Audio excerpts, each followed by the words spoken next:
है दोस्तों, हम लोग पढ़ने वाले हैं डॉक्टर मनोरे का गणित कक्षा 10, जिसमें प्रश्नावली 12 चल रहा है और सवाल नंबर 6। इसमें दिया हुआ है कि एक बर्तन है जिसका ऊपरी शीर्ष यानी जो गर्दन है बेलनाकार है और नीचे वाला भाग गोले के आकार का है, जिसमें पानी भरा गया है ना। तो एक बच्चे ने इसका मतलब इस बर्तन में भरे हुए पानी का आयतन निकाला है 345 सेंटीमीटर क्यूब, अर्थात 345 घन सेंटीमीटर। और हमसे बोला गया है कि आप इसका आयतन जो आयतन है उसको निकालिए और बताइए कि इस बच्चे द्वारा निकाला गया आयतन सही है या गलत है ना। तो आइए निकालते हैं। तो बर्तन में भरे पानी का आयतन यहाँ से लिख लेते हैं। बर्तन में भरे पानी का आयतन, बर्तन में भरे पानी का आयतन अर्थात देखिए बर्तन में भरे पानी का आयतन, तो ये टोटली पूरा बर्तन ही है। तो बर्तन में हमें क्या क्या दिख रहा है? एक तो बेलनाकार इसका गर्दन दिख रही है और प्लस में नीचे एक गोला दिख रहा है ना। तो हम निकाल दें कि बेलन का आयतन प्लस में गोला का आयतन, तो निकल जाएगा कि इसमें कितना पानी भरा गया उसका आयतन। ठीक है, तो बराबर लिख सकते हैं हम लोग, यहाँ लिखें बेलनाकार भाग का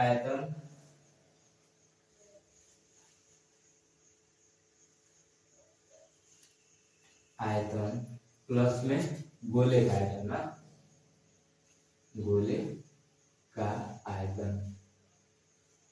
अब देखिए बेलनाकार अर्थात बेलन, तो बेलन का आयतन का फॉर्मूला क्या होता है?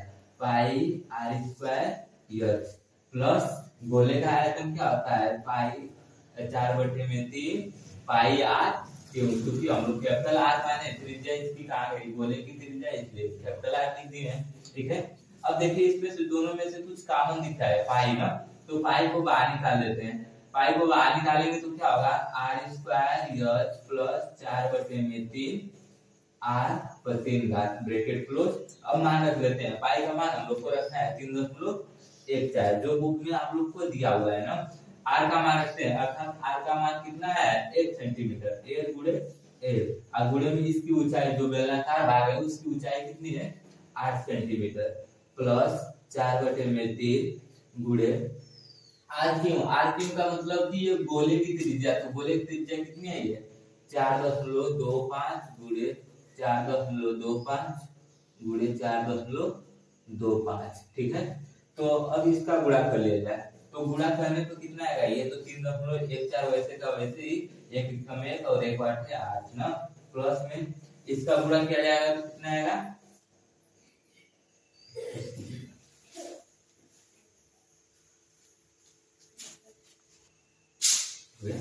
ठीक है, आगे देखिए इसका गुणा किए हैं तो इतना आ गया 307.06। जब अब इसमें देखिए आगे क्या करते हैं? 3.14 प्लस में 8 3 से भाग कर देते हैं ना। 3 एकम 3 0 फिर 3 गुना के 6 और यहाँ पर क्या आएगा? भाग देंगे 3 गुना के 6 1 0 10 3 3 के 9 1 6 3 5 15 आ गया।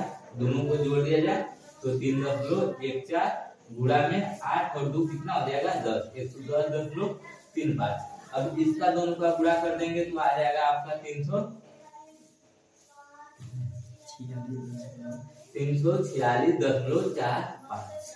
ठीक है, ये आपका आयतन निकाला गया है, तो ये घन सेंटीमीटर। क्योंकि जो बच्चे का आयतन दिया गया था वो 345 था, इसलिए बच्चे द्वारा निकाला गया आयतन क्या है? गलत है। इसलिए हम लिख सकते हैं, इसलिए बच्चे द्वारा निकाला गया आयतन गलत है।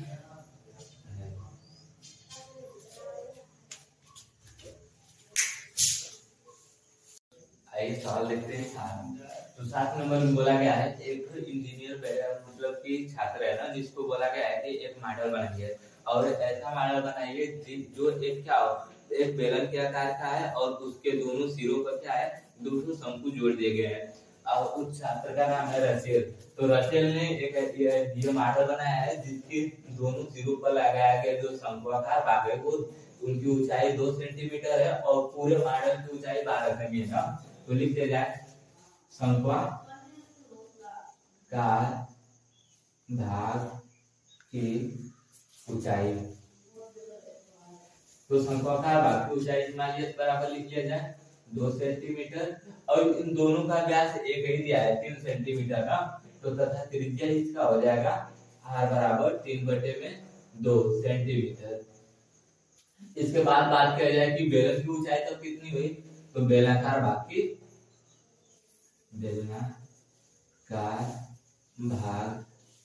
की ऊंचाई,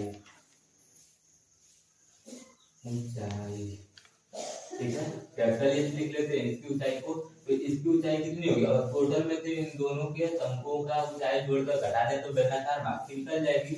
इसलिए लिख सकते हैं 12 - 2 + 2 अर्थात 2 2 4 हो जाएगा, 12 में से 4 घटा देंगे तो 8 मिली। अब निकालते हैं रचेल द्वारा मॉडल में बनाए गए हमें अंतर्विष्ट हवा का आयतन निकालना है, तो लिख लेते हैं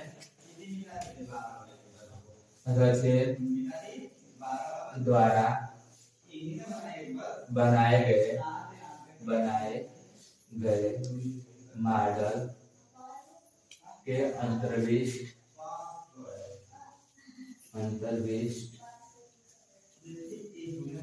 हवा का आयतन बराबर हवा का आयतन,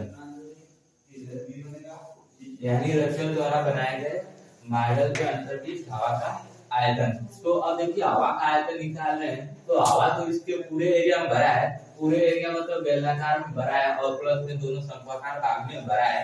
तो हम लोग लिख सकते हैं कि दोनों शंक्वाकार भाग में का आयतन और प्लस में बेलन का आयतन। तो लिख लीजिए 2 गुणे शंक्वाकार भाग का आयतन प्लस ये बेलनाकार भाग का आयतन, बेलनाकार भाग का आयतन, ठीक है। बेलनाकार अब 2 गुणे शंकु का आयतन क्या होता है, तो शंकु का आयतन होता है 1/3 पाई r² h, प्लस में बेलन का आयतन क्या होता है पाई r² h। क्योंकि हम r दोनों का सेम इसलिए लिए हैं कि दोनों का व्यास क्या है एक समान दिया है, तो दोनों की त्रिज्या भी एक समान होगी ना। तो अब देख लीजिए इसमें कॉमन आप लोग को क्या मिल रहा है, तो पाई मिल रहा है और r² ना, तो पाई r² कॉमन हो गया, तो बचेगा क्या 2/3 h प्लस ये h, ठीक है। तो मान रख लिया जाए, मान पाई का मान कितना रखना है हम लोग को 22/7, तो यहाँ पर रख लिया जाए 22/7 गुणे r² का मान कितना है, तो r² का मतलब कि r बराबर है 3/2 यानी 3/2 गुणे 3/2 ब्रैकेट में 2/3 गुणे h का मतलब कि शंकु की ऊंचाई ना, तो शंकु की ऊंचाई कितनी है 2 सेंटीमीटर प्लस इसकी बेलनाकार भाग की ऊंचाई कितनी है, तो 8 सेंटीमीटर, ठीक है। अब इसमें कुछ कटा है, 2 से कटा दीजिए 11 आ गया, यानी 11 गुणे 3 गुणे 3 बटे में 7 गुणे 2 ब्रैकेट में ये देखिए 2 दूना 4 यानी 4/3 आ गया प्लस इधर 8, ठीक है। अब देखिए गुणा कर लेते हैं, 11 × 33 और 33 कितना होता है 99 बटा में 7 दूना 14 गुणे ये देखिए 3 × 8 24 24 और 4 जोड़ देंगे तो 28 ना, और बटे में ये 3। अब कटाते हैं ना, 3 से कटाएंगे तो ये कट जाएगा 33 बार में 14 14 दूना 28 और 33 दूना होता है कितना है तो 66, और इसका आयतन हमेशा घन सेंटीमीटर में होता है, इसलिए घन सेंटीमीटर। ये हो गया आपका आंसर। आइए देखते हैं सवाल नंबर नेक्स्ट, यानी 8वां सवाल नंबर। इसमें दिया हुआ है कि एक बर्तन है बेलनाकार के आकार का जिसकी ऊंचाई 8 सेंटीमीटर है और 5 सेंटीमीटर इसकी त्रिज्या है, जिसमें ये ट्यूब भरा ट्यूब का बना है जिसमें पानी पूरा भरा हुआ है, उसमें एक और बर्तन को डाला जा रहा है जिसकी मतलब जिसमें शंकु की ऊंचाई दे दिया है आपको 4 सेंटीमीटर और ये एक लंबरेती शंकु है जिसकी त्रिज्या कितनी है 2.1 सेंटीमीटर और यह एक गोले पर आधारित है ना। तो तो हमसे पूछा गया है कि अगर इसको यानी इस बर्तन को इसमें डालते हैं ट्यूब में, तो इसमें बचे शेष पानी का आयतन कितना होगा। तो आइए देखते हैं शेष पानी का आयतन। तो सबसे पहले लिख दिया जाए शंकु की ऊंचाई। शंकु की ऊंचाई h बराबर कितना दिया है 4 सेंटीमीटर। इसके बाद त्रिज्या दिया है तथा त्रिज्या r बराबर दे दिया है 2.1 सेंटीमीटर। इसके बाद त्रिज्या देखिए, जो इसकी त्रिज्या है वो पूरे गोले की त्रिज्या होगी, अर्थात गोले की त्रिज्या इसको भी लिख सकते हैं हम लोग r, इसकी भी कितनी होगी 2.1 सेंटीमीटर। ठीक है, तथा बेलन का भी लिख लिया जाए। तो बेलन का ऊंचाई कितना दिया है 9.8। बेलन की ऊंचाई h बराबर 9.8 सेंटीमीटर तथा त्रिज्या दिया हुआ है कैपिटल R, लिख देते हैं इसका 5 सेंटीमीटर। अब निकालते हैं इस यानी बेलनाकार बर्तन में भरे शेष पानी का आयतन। बेलनाकार बर्तन या ट्यूब ना, ट्यूब दिया क्वेश्चन में तो ट्यूब कर लेते हैं। ट्यूब में भरे शेष पानी का आयतन। तो आयतन, अब देखिए इसमें इसको डालते हैं तो इसमें से जो पानी निकल जाता है वो तो पानी इसके आयतन के बराबर निकलेगा। तो जब इसको डाले अर्थात इस पूरे में से इसको घटा दें तो जो पानी से बचेगा वही रह जाएगा, उसका आयतन। तो क्या करते हैं घटा लेते हैं ना।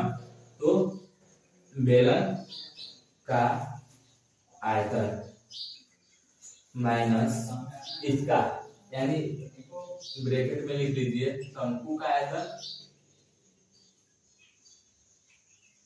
आयतन प्लस में और गोले का आयतन।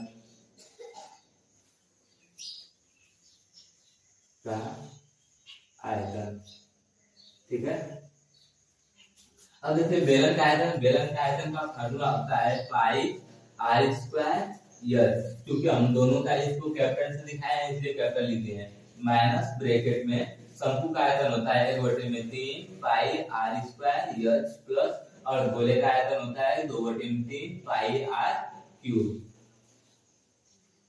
अब देखिए दोनों में कुछ कॉमन दिखा होगा, तो पाई इसमें भी है पाई r स्क्वायर एच माइनस इसमें भी पाई r स्क्वायर। तो पाई r स्क्वायर दोनों में ना, तो इसको कॉमन कर लेते हैं पाई r स्क्वायर। तो इधर बढ़ जाएगा 1/3 भी दोनों में कॉमन है, कर दीजिए। ठीक है, तो इधर बचेगा पाई 1/3 पाई r स्क्वायर यानी इधर बच गया, प्लस में इधर 2 और r। ठीक, अब इन दोनों में भी पाई का मान है ना, चलिए छोड़ देते हैं, कटा दिया जाएगा। पाई का मान रखते हैं 22/7 गुणे r का मतलब इसकी त्रिज्या कितनी दिया हुआ है 5 सेंटीमीटर। तो 5 गुणे 5 गुणे ऊंचाई इसका कितना दिया है 9.8 सेंटीमीटर माइनस 1/3 गुणे पाई का मान 22/7 गुणे r स्क्वायर का मतलब अब इसकी त्रिज्या, तो इसकी त्रिज्या दिया है 2.1 गुणे 2.1 ब्रैकेट में यह इसकी ऊंचाई यानी शंकु की ऊंचाई दिया है कितना 4 सेंटीमीटर प्लस में 2 गुणे इनकी त्रिज्या दिया है 2.1। ठीक है, अब कटाइए, यानी कटा देंगे तो ये 7 से कट रहा है क्या, 7 1 कम 7 फिर 2 8 7 चौका 28 14 आ गया ना। अब देखिए 22 5 से 110 का गुणा कर देंगे 5 में तो 11।